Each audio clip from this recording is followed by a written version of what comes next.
سب تمہارا کرم ہے آقا کی بات اب تک بنی ہوئی ہے۔ اعوذ باللہ من الشیطان الرجیم، بسم اللہ الرحمن الرحیم۔ السلام علیکم ورحمۃ اللہ وبرکاتہ۔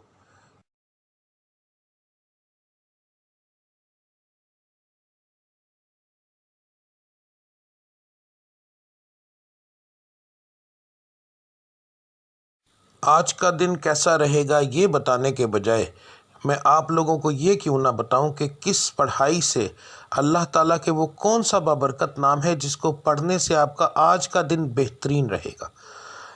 بات کو غور سے سن لیجئے، سمجھ لیجئے۔ ہر سٹار کی جیسے پڑھائی مختلف ہوتی ہے، اسی طرح مہینے کے حساب سے، اسی طرح دن کے حساب سے بھی علیحدہ علیحدہ ہوتی ہے۔ تو میں آپ کو جس طریقے سے بتا رہا ہوں اس کا مقصد یہ ہے کہ آپ جو آپ کے آج کے سٹار کی پڑھائی ہے وہ کریں گے تو اس کا نتیجہ آپ کو فوری طور پر ملے گا۔ یعنی کہ اس کا یہ پڑھائی تو ایک دن آپ نے کرنی ہے مگر اس کا نتیجہ فوری طور پر ملتا ہے۔ دوسرا، اللہ تعالیٰ کی ذات کو روزانہ اپنے حساب سے یاد کرنا، بار بار علیحدہ علیحدہ ناموں سے یاد کرنا، تو وہ ایک بڑا بابرکت چیز ہے، بڑا بابرکت کام ہے۔ تو اللہ کی ذات ان ناموں کے حساب سے آپ کو بہت زیادہ آپ پر کرم کرتی ہے۔ تو ہر سٹار کے مطابق آپ کی پڑھائی کیا ہے وہ آپ کو آگے جا کے ویڈیو پتہ چل جائے گا۔ پڑھنے کا طریقہ بتانے لگا ہوں۔ اس کے اندر دو طرح کی پڑھائی ہے۔ ایک پڑھائی آپ نے فجر کی نماز کے بعد کرنی ہے۔ اگر ایک مثال ہے، میں نے یہ بتایا ہے کہ یا اللہ آپ نے پڑھنا ہے تو صرف میں نے اتنا لکھا ہے یا اللہ، اس کے آگے تعداد نہیں لکھی کیونکہ یہ دونوں پڑھائیاں لا تعداد ہوں گی۔ ان کو پڑھنے کے لیے ایک تو آپ کو یاد رکھیے کہ باوضو ہونے کی ضرورت نہیں، اللہ کو کسی بھی حالت میں آپ یاد کر سکتے ہیں۔ تو آپ نے پڑھائی فجر کے بعد کرنی ہے، تسبیح عادتاً پکڑنی ہے تو پکڑ لیں ورنہ کوئی خاص ضرورت نہیں۔ تو رب العزت کی ذات کو لا تعداد یاد کرو تاکہ وہ آپ کو لا تعداد رزق عطا فرمائے، لا تعداد خوشیاں عطا فرمائے، آپ کے ستارے کو عروج ملے، آپ کی بندشیں ٹوٹیں۔ تو صبح کی پڑھائی کرنا بہت زیادہ ضروری ہوتا ہے ان چیزوں کے لیے، اور فجر کی نماز کے بغیر یہ چیزیں ممکن ہی نہیں ہیں۔ تو آپ نے فجر کی دونوں پڑھائیاں دیکھ لینی ہیں۔ فجر کے وقت آپ نے کون سی پڑھائی کرنی ہے وہ بھی دیکھ لیں۔ اس کے بعد دوسرا جو لفظ ہوگا، ٹھیک ہے، گھر سے کام کے لیے نکلتے وقت، تو آپ نے یہ لفظ آپ نے کب پڑھنا ہے؟ اگر آپ گھر سے باہر کام کرنے کے لیے جاتے ہیں تو پھر کام پر جانے سے پہلے جب آپ تیار ہو رہے ہوں گے، اس وقت کام کی تیاری کے لیے جب آپ تیار ہوں گے، آپ اس وقت یہ پڑھیں گے، اور پھر پورے دن کے اندر وقفے وقفے کے ساتھ یہ لفظ آپ لا تعداد پڑھیں گے تو انشاءاللہ تعالی آپ کو اس سے فائدہ ہوگا۔ اس کا بہترین حل ہے اسکرین شاٹ لے لیا کریں روزانہ ویڈیو کا، تو وہ آپ لا تعداد پڑھیں گے، وضو بغیر وضو، بس جگہ کا دھیان رکھنا ہے کہ صاف اور پاک ہو، ٹھیک ہے۔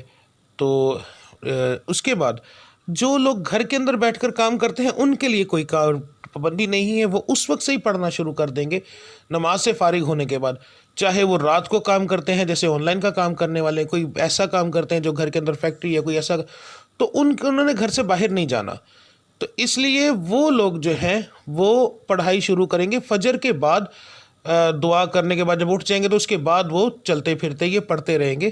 دن کے اندر ایک بار پڑھیں، 10 بار پڑھیں، 20 بار پڑھیں، جتنا پڑھیں گے۔ لا تعداد کا مقصد یہ ہوتا ہے کہ جتنا پڑھتے جائیں گے اتنا اللہ کی ذات کرم کرتی جائے گی، ٹھیک ہے۔ تو اب آپ کی پڑھائی آپ دیکھ لیں۔ ملتے ہیں اگلی ویڈیو میں، تب تک کے لیے مجھے اجازت دیجیے۔ اللہ آپ سب کا حامی و ناصر۔ السلام علیکم ورحمۃ اللہ وبرکاتہ۔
سب کو